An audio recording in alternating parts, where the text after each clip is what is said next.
बांग्लादेश में फिर से जबरदस्त बवाल मचा हुआ है। भारत विरोधी यूनुस अब अपने ही जाल में फंसता दिख रहा है।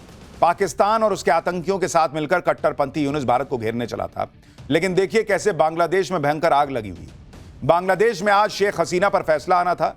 उन्हें मौत की सजा तो दे दी गई, लेकिन सजा के ऐलान से पहले ही बांग्लादेश जलने लगा। जगह जगह आगजनी होने लगी। कट्टरपंथी यूनुस के लोगों के घरों के बाहर बम फटने लगे। यूनुस की सरकार इस बवाल से हिल गई। आप देखिए बांग्लादेश में क्या हो रहा है। फिर जैसे ही शेख हसीना को बांग्लादेश में सजा का ऐलान हुआ, उसके बाद तो ऐसी हिंसा भड़की जो किसी के रोके नहीं रुक रही।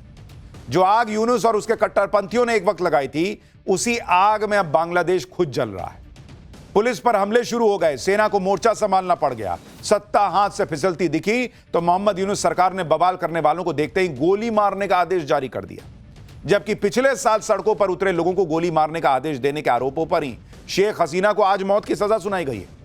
आज शेख हसीना की सजा को लेकर बांग्लादेश में भयंकर बवाल की एक एक तस्वीर आपको देखनी चाहिए। करीब साल भर पहले बांग्लादेश में जिन कट्टरपंथियों और भारत विरोधियों ने तख्ता पलट किया था और भारत समर्थक शेख हसीना को वहां से हटा दिया था, वो कट्टरपंथी अब खुद के किए की सजा भुगतने लगे।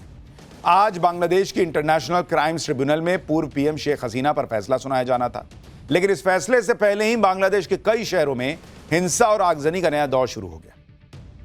शेख हसीना की पार्टी आवामी लीग के समर्थक हाथों में जलती मशालें लेकर सड़क पर उतर गए। शेख हसीना के समर्थन में नारेबाजी शुरू हुई। बांग्लादेश की राजधानी ढाका में शेख हसीना के समर्थन में जबरदस्त आगजनी की गई। आप देखिए कैसे बांग्लादेश जल रहा है। हर तरफ आग की लपटें, धुआं यही दिख रहा था। शेख हसीना के समर्थन में सड़कों पर उतरे लोगों ने जगह जगह गाड़ियों को आग लगाकर सड़कें जाम कर दी। कुछ जगहों पर प्रदर्शन कर रहे लोगों ने पथराव भी शुरू कर दिया और सिक्योरिटी में तैनात पुलिस वालों को दौड़ा दिया। जरा ये तस्वीर देखिए। बवाल करने वालों के निशाने पर मोहम्मद यूनुस सरकार के मंत्री भी आ चुके हैं। रविवार रात को यूनुस सरकार में सलाहकार सैयदा रिजवाना के सरकारी आवास के बाहर देसी बम से हमला किया। बम से हुआ धमाका वहां लगे सीसीटीवी कैमरे में रिकॉर्ड भी हुआ। ये देखिए कैसे बम फोड़ के भाग गया। कहां यूनुस प्लान बना रहा था कि हाफिज सईद जैसे पाकिस्तानी आतंकियों से मिलकर भारत के खिलाफ साजिश करेगा, भारत को घेर लेंगे। कहां मोहम्मद यूनुस के खिलाफ ऐसा विद्रोह शुरू हो गया कि अब बांग्लादेश में उसे लेने के देने पड़ गए।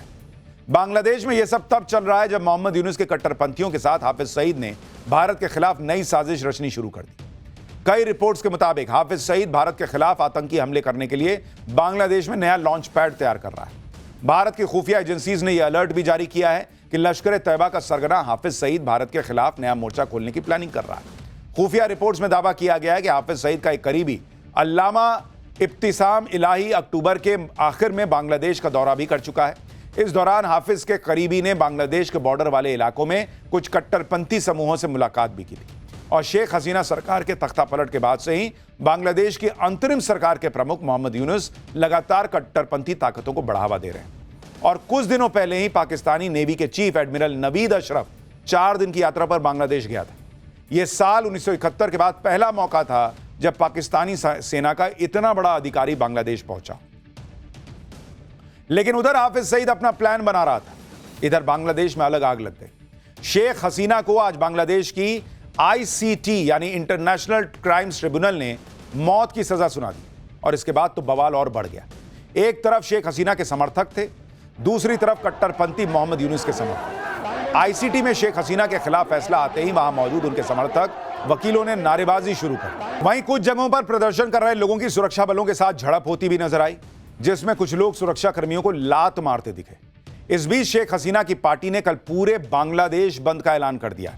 मामले की गूंज अमेरिका तक पहुंच गई, जहां शेख हसीना के समर्थकों ने मोहम्मद यूनुस के पुतले को फांसी के फंदे पर लटका दिया और उस पर जमकर जूते मारे गए। ये देखिए अमेरिका में ये लोग कर रहे हैं। सरकार के फैसले को सही ठहराने के लिए ढाका में कुछ लोग शेख हसीना के घर के बाहर बुलडोजर लेकर पहुंचे, जिन्हें रोकने के लिए वहां सेना के जवानों को तैनात करना पड़ा। भारत विरोधी यूनुस ने अपने कट्टरपंथियों की बदौलत शेख हसीना का तख्ता पलट किया था और उस तख्ता पलट में मारे गए लोगों का ठीकरा भी शेख हसीना के माथे मढ़ दिया।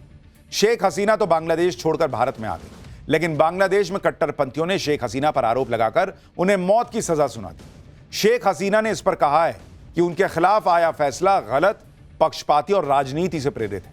उनका कहना है कि यह फैसला ऐसे ट्रिब्यूनल ने दिया है जिसे एक गैर निर्वाचित सरकार चला रही है और जिसके पास जनता का कोई जनादेश ही नहीं है। शेख हसीना ने भी कहा है कि यूनुस सरकार में पुलिस व्यवस्था कमजोर हो गई है, न्याय व्यवस्था कमजोर हो गई है, आवामी लीग समर्थकों और हिंदू मुस्लिम अल्पसंख्यकों पर हमले बढ़े हैं, महिलाओं के अधिकार दबाए जा रहे हैं और कट्टरपंथियों का असर बढ़ता जा रहा है। बांग्लादेश ने फैसले के बाद भारत से शेख हसीना को तुरंत सौंपने की भी अपील कर दी कि भाई इनको तो फांसी की सजा मिली है, इनको वापस भेजो। बांग्लादेश के विदेश मंत्रालय ने कहा है कि वो भारत सरकार से पूर्व पीएम शेख हसीना और पूर्व गृह मंत्री अज़दुज़म्मा खान को तुरंत सौंपने का अनुरोध करता है। आगे बांग्लादेश के विदेश मंत्रालय ने कहा कि प्रत्यर्पण संधि के तहत भारत सरकार ऐसा करने के लिए बाध्य है। बांग्लादेश के विदेश मंत्रालय ने यह भी कहा कि इन सजा पा चुके फरार दोषियों को अगर कोई देश पनाह देता है तो यह शत्रुतापूर्ण कृत्य होगा और न्याय की अवहेलना माना जाएगा। भारत ने भी शेख हसीना पर बांग्लादेश के इंटरनेशनल क्राइम ट्रिब्यूनल के फैसले पर बयान जारी किया। विदेश मंत्रालय ने अपने बयान में कहा कि एक करीबी पड़ोसी होने के नाते भारत बांग्लादेश में शांति, लोकतंत्र और राजनीतिक स्थिरता समेत वहां के लोगों के सर्वोत्तम हितों के लिए प्रतिबद्ध है। भारत बांग्लादेश में सभी हितधारकों के साथ रचनात्मक रूप से बातचीत करेगा। यानी भारत ने क्लियर कर दिया कि ऐसा नहीं तुमने बोला और हमने सौंप दिया, अभी देखते हैं, तुमसे बात करेंगे, देखेंगे। लेकिन मोहम्मद यूनुस सरकार के लिए खतरे की घंटी बजी हुई है। बांग्लादेश में आग लगी हुई है। कल पूरा बांग्लादेश बंद है और अब शेख हसीना के समर्थक क्या मोहम्मद यूनुस को कुर्सी से उतार देंगे, यह बड़ा प्रश्न है। पाठशाला में अब अगला चैप्टर, हिंदू जोड़ो यात्रा का पार्ट 2 खत्म होते बागेश्वर बाबा ने आज कौन सा ऐलान किया कि दिल्ली से कश्मीर तक कट्टरपंथी सुलग उठे। लाखों हिंदू, बड़े बड़े नेता और स्टार का साथ, फिर भी अचानक क्यों रो पड़े बागेश्वर बाबा। बागेश्वर बाबा के बगल में बैठकर कुमार विश्वास ने आतंकी डॉक्टर्स और पाकिस्तान दोनों की क्लास कैसे लगा दी, अब इसका चैप्टर। बागेश्वर बाबा की सनातन हिंदू एकता पदयात्रा आज खत्म हो गई, लेकिन जिनके भी मन में संदेह था कि बागेश्वर बाबा की यात्रा से कुछ नहीं होगा, उनकी गलतफहमी भी दूर हो गई, क्योंकि बागेश्वर बाबा ने वो काम कर दिया जो किसी ने सोचा नहीं था। हिंदुओं को एक करने का बागेश्वर बाबा का संकल्प पूरा होता दिख रहा है। दिल्ली से वृंदावन तक की पदयात्रा में बागेश्वर बाबा के साथ हजारों लाखों लोग चले। हर क्षेत्र के दिग्गज चले, फिल्मी सितारे, क्रिकेटर्स, आम लोग सब मिलकर आ गए सामने। बागेश्वर बाबा ने जब मथुरा वृंदावन में पदयात्रा का समापन किया तो लाखों लोगों की भीड़ जमा हो गई वहां। पदयात्रा के दौरान बागेश्वर बाबा की सेहत खराब हुई, बुखार आया, पैरों में छाले पड़े, यहां तक कि दिल्ली में धमाका भी हुआ, लेकिन बागेश्वर बाबा नहीं रुके। खबरें चलने लगी कि कहीं बागेश्वर बाबा तो आतंकियों के निशाने पर नहीं थे। उन्होंने कहा मैं नहीं डरता, मैं तो हिंदुओं को जोड़ूंगा। आज आपको दिखाऊंगा कि बड़े बड़े नेताओं, मुख्यमंत्रियों और स्टार्स के साथ लाखों लोगों की भीड़ के बीच बागेश्वर बाबा क्यों रो पड़े। दूसरी पदयात्रा थी और इस यात्रा के समापन पर कैसे बागेश्वर बाबा ने ऐसा कुछ कहा कि दिल्ली से कश्मीर तक कट्टरपंथी हिल गए। बागेश्वर बाबा की तीसरी यात्रा कहा जा रहा है कि अब कश्मीर तक जाएगी। दिल्ली से कश्मीर तक पदयात्रा की उन्होंने तैयारी कर ली है। कई साधु संत कथा करते हुए पदयात्रा में आएंगे। पहलगाम में बागेश्वर बाबा हनुमत कथा कर सकते हैं, यह कहा जा रहा है। यानी बागेश्वर बाबा की यह पदयात्रा कई मायनों में ऐतिहासिक रही और तीसरी का भी उन्होंने ऐलान कर दिया कि भाई हो सकता है मैं कश्मीर तक जाऊंगा। इसी यात्रा के दौरान कुमार विश्वास ने डॉक्टर, आतंकियों और पाकिस्तान की भी क्लास लगाई। क्या क्या हुआ इस यात्रा में और तीसरी यात्रा के लिए बागेश्वर बाबा की क्या तैयारी है, कुमार विश्वास ने क्या कहा, क्यों रोए बागेश्वर बाबा, सब दिखाऊंगा। पहले एक झलक देखिए।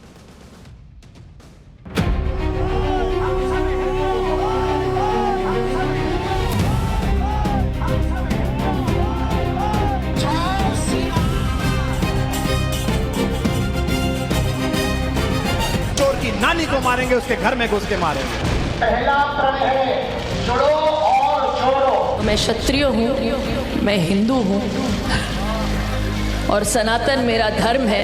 अपने बच्चों को समझाओ क्योंकि ये देश पावर का नहीं रघुवर का है। जो प्यार सिखाता है वो हिंदू धर्म है, जो अपनापन बताता है वो हिंदू धर्म है, जो एक साथ जोड़ता है वो हिंदू धर्म है। यदि हल मूसल हो गया तो बेटा तुम्हें लाहौर में जगह मिली।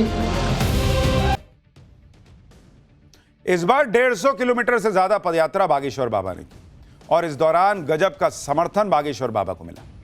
आम लोगों से लेकर मुख्यमंत्री तक, फिल्मी सितारों से लेकर क्रिकेटर्स तक, सभी बागेश्वर बाबा की हिंदू जोड़ो पदयात्रा में शामिल हो गए। बागेश्वर बाबा की यात्रा का समापन मथुरा वृंदावन में हुआ, जहां श्री बांके बिहारी के मंदिर में बागेश्वर बाबा ने श्री कृष्ण जी के दर्शन किए। कई दिनों की पदयात्रा की थकान के बाद बांके बिहारी मंदिर में बागेश्वर बाबा भावुक हो गए। बागेश्वर बाबा के चेहरे पर पदयात्रा सफल होने की संतुष्टि थी, भगवान के प्रति आभार था। बागेश्वर बाबा का यह रूप बहुत कम ही देखा गया है कि वो इस तरह से लोगों के बीच भावुक हो जाएं, रोने लगे। अपने आराध्य के सामने बागेश्वर बाबा ने ध्यान लगाया और यात्रा को सफल बनाने के लिए आभार व्यक्त किया।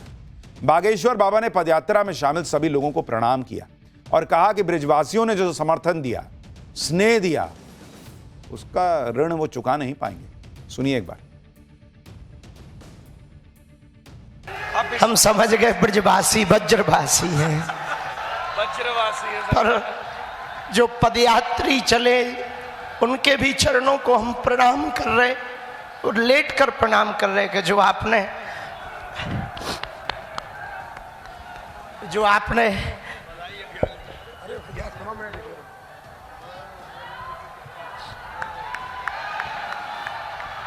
आप सबने कृपा की वो हम चुका नहीं पाएंगे। पर भैया आप सबके लिए सब जन चले। बागेश्वर बाबा भावुक हो गए और उनकी पदयात्रा की चर्चा अब तो पूरे देश में हो रही है। इस पदयात्रा के जरिए बागेश्वर बाबा अब सनातन के सबसे बड़े चेहरों में से एक बन गए। बागेश्वर बाबा के समर्थकों की संख्या बढ़ती जा रही है। खुद कवि कुमार विश्वास बागेश्वर बाबा की यात्रा में शामिल हुए। बागेश्वर बाबा के मंच से कुमार विश्वास ने आतंक फैलाने की साजिश करने वालों को कड़ा संदेश भी दे दिया। कुमार विश्वास ने नए भारत की ताकत बताते हुए कहा कि अब भारत चोर को नहीं मारता, बल्कि कराची में बैठी चोर की नानी को मारता है। सुनिए एक बार। और अगली बात जो कह रहा हूं वो बुरी लग सकती है, मैं निशाने पर आ सकता हूं, फिर कह रहा हूं जो सीधे तरीके से समझें वो सीधे तरीके से समझें, अन्यथा भारत हाथ उठाकर बचाना नहीं, हाथ उठाकर निपटाना सीख गया है, घर में घुसकर मारना सीख गया। भारत अपने घर में हुए हमले के लिए किसी यूनाइटेड नेशंस में नहीं जाएगा। दुनिया के किसी सरपंच को हम ये बात की परमिशन नहीं देंगे कि वो हमारे घर का फैसला करे। हमारे घर में आकर आरडीएक्स फूकोगे, हमारे घर में कार उड़ाओगे, हमारे घर में AK-47 उड़ाओगे, तो हम चोर को नहीं मारेंगे, कराची में बैठी हुई चोर की नानी को मारेंगे, उसके घर में घुस के मारेंगे। कुमार विश्वास ने पहले की सरकारों और आज की सरकार का अंतर भी बताया। कुमार विश्वास ने कहा कि पहले लाल किले से देश के प्रधान पाकिस्तान से अपील करते रहते थे कि आतंकवादी भेजना बंद कीजिए, लेकिन अब लाल किले की भाषा बदल गई है। सुनिए एक बार। लाल किले से भाषण होते रहे इस देश में, 125 करोड़ के देश के प्रधान मिमियाते रहे और 15 अगस्त को कहते रहे कि पड़ोसियों से कहना चाहता हूं आतंकवादी भेजना बंद करें। लाल किला एक नई भाषा बोलना सीख गया है और उस भाषा को मजबूत हम सब कर रहे हैं। लाल किले से भारत की भाषा यही है और यही होनी चाहिए। दुनिया के जिस देश की औकात हो अपने आतंकवादियों को भारत में भेजे। हरियाणा के फौज में गए हुए लड़के उनका स्वागत करने के लिए तैयार खड़े हुए हैं अपनी सेना लेकर। बागेश्वर बाबा की सनातन हिंदू एकता पदयात्रा में अपने अपने क्षेत्र के दिग्गज शामिल हुए। कई मुख्यमंत्री, नेता, फिल्म स्टार्स बागेश्वर बाबा के साथ कदम से कदम मिलाकर चलते दिखे। सबसे बड़ी बात यह है कि इस दौरान कहीं भी वीआईपी वाला तामझाम नहीं दिखाई दिया। मध्य प्रदेश के मुख्यमंत्री मोहन यादव बागेश्वर बाबा की यात्रा में शामिल हुए। एक आम आदमी की तरह मुख्यमंत्री मोहन यादव यात्रा में चल रहे थे और आम आदमी की तरह मोहन यादव ने सड़क पर बैठकर सभी के साथ प्रसाद ग्रहण किया। भाई, आप कोई जाति का भेदभाव नहीं, सब हिंदू एक है, एक बराबर है, साथ में बैठ के खाना ही पड़ेगा। यह प्रमाण है कि बागेश्वर बाबा की यात्रा जिस उद्देश्य से निकली है उसका असर दिख रहा है। ऊंच नीच, जात पात के भेद भुलाकर यहां सब सनातनी थे। और खाली मुख्यमंत्री नहीं आए, फिल्म एक्ट्रेस शिल्पा शेट्टी भी बागेश्वर बाबा की यात्रा में शामिल हुई। ये देखिए, शिल्पा शेट्टी ने कहा कि वो यात्रा में सनातनी होने के नाते आई हैं और बागेश्वर बाबा जो काम कर रहे हैं उसे समर्थन देने के लिए आई हैं। आप सोचिए देश कितना बदल गया है नरेंद्र मोदी के आने के बाद। और जिस तरह से बागेश्वर बाबा हिंदुओं और सनातनियों की बात कर रहे हैं, अब बड़े बड़े स्टार्स को गुरेज नहीं है बोलने में कि हाँ भाई मैं सनातनी हूं, खुल के सामने आने में इनको अब कोई गुरेज नहीं। सुनिए शिल्पा शेट्टी क्या बोली। तो मैं क्षत्रिय हूं, मैं हिंदू हूं और सनातन मेरा धर्म है और मैं इसे आगे बढ़ाऊंगी। और ये बात मैं बहुत गर्व से बोलती हूँ। मुझे ऐसे लगता है कि हमारे एकता के राह पे बस एक ही बाधा है और ये बाधा है ऊंच नीच का जो भाव है, और बागेश्वर बाबा जो है इस भाव को पूरी तरीके से निकालना चाहते हैं, और इसमें हमें इनका साथ देना चाहिए। जो लोग पूछते हैं कि बागेश्वर बाबा क्या ही कर ले रहे हैं, नरेंद्र मोदी ने इस देश में क्या ही बदला है, ये बदला है बॉस। आपने आखिरी बार 2014 के पहले या इन यात्राओं के पहले जो बागेश्वर बाबा कर रहे हैं, किस फिल्म स्टार को देखा था ये कहते हुए कि मैं सनातनी हूं, हमें ऊंच नीच खत्म करनी चाहिए, जाति का भाव खत्म करना चाहिए, हम सिर्फ हिंदू रहें, सनातनी रहें? ये खुलकर लाखों लोगों के बीच बोलते हुए कितने लोग आते थे? बागेश्वर बाबा की यात्रा में फिल्म प्रोड्यूसर एकता कपूर भी पहुंच गई। एकता कपूर ने बागेश्वर बाबा की यात्रा का पूरा समर्थन कर दिया। एकता कपूर ने कहा कि सनातन धर्म तो वो धर्म है जो एकता और जोड़ना सिखाता है। सुनिए एकता कपूर। जो प्यार सिखाता है वो हिंदू धर्म है, जो अपनापन बताता है वो हिंदू धर्म है, जो एक साथ जोड़ता है वो हिंदू धर्म है, जो एकता बताता है वो हिंदू धर्म है। बॉलीवुड के एक्टर राजपाल यादव भी बागेश्वर बाबा की यात्रा में शामिल हुए। राजपाल यादव पहले भी कई बार इस तरह के कार्यक्रमों में दिख चुके हैं। सनातन के प्रति अपनी आस्था को राजपाल यादव छिपाते नहीं हैं, बल्कि गर्व से खुद को सनातनी कहते हैं। बागेश्वर बाबा ने राजपाल यादव के बारे में बोलते हुए कुछ ऐसा कह दिया जिससे वहां सारे लोग हंस भी पड़े। सुनिए, देखिए क्या हुआ वहां। इनका कोई आपको अभिनय याद हो या ना हो, पर जिसमें ये हनुमान जी का सिंदूर लगाकर कान में अगरबत्ती खोसते हैं तो पूछते जरूर हैं कि पंडित जी अब मैं नहा लूं?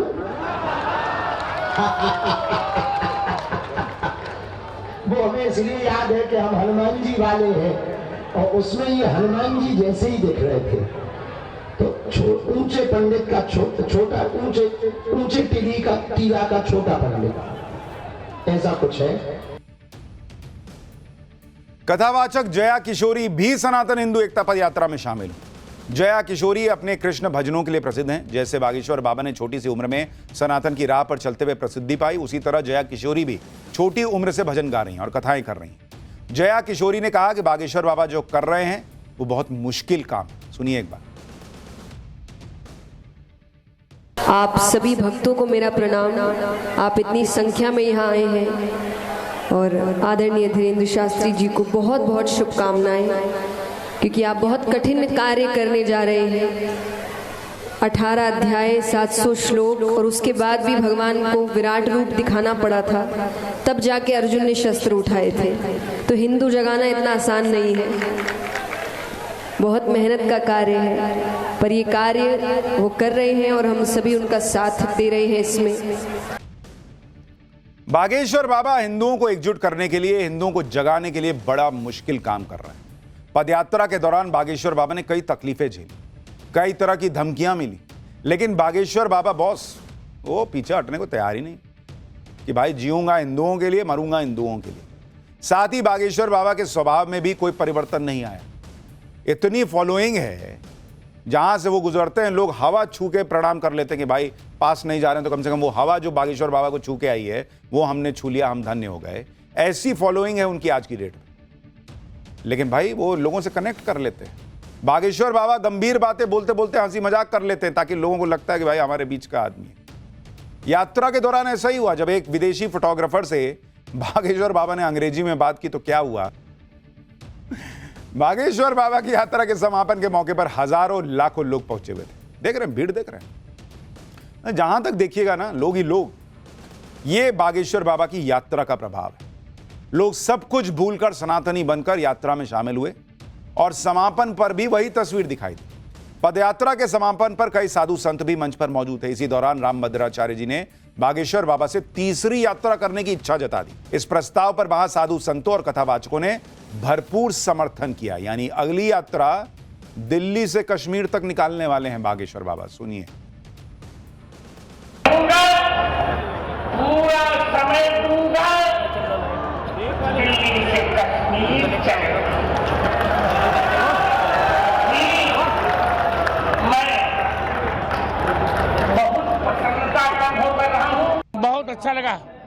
बहुत अच्छा लगा और हम कश्मीर की यात्रा भी जल्दी से करेंगे। दिल्ली से कश्मीर की यात्रा की घोषणा कर गए हैं जगत गुरु भगवान, तो कश्मीर से नेक दूर ही वैकुंठ रह जाएगा महाराज जी। तो जब दिल्ली से कश्मीर तक चल करके जाएंगे तो हो सकता है कि हमारी पद यात्रा पर शंख चक्र गदा पद्मधारी ठाकुर जी सब सन्मुख प्रकट ही हो जाएंगे। लेकिन जैसे जगत गुरु जी ने कहा है कि वो पूरी यात्रा में रहेंगे, यहाँ बैठे जितने भी वक्तागण हैं ये भी कह दें कि हम भी संगे ही रहेंगे, वहीं बीच बीच में पंडाल लगा के कथा करते चलेंगे। देखिए, बागेश्वर बाबा पूरी ताकत झोंक रहे हैं। उनके साथ फिल्म स्टार्स, मुख्यमंत्री, बड़े बड़े लोग अगर जुड़ रहे हैं तो इसलिए जुड़ रहे हैं क्योंकि उनको दिख रहा है कि वो जो कर रहे हैं बागेश्वर बाबा, उसका मोमेंटम, उसमें जिस तरह से लोगों का जुड़ाव है, वो एक गति मिल गई है हिंदुओं को जोड़ने की।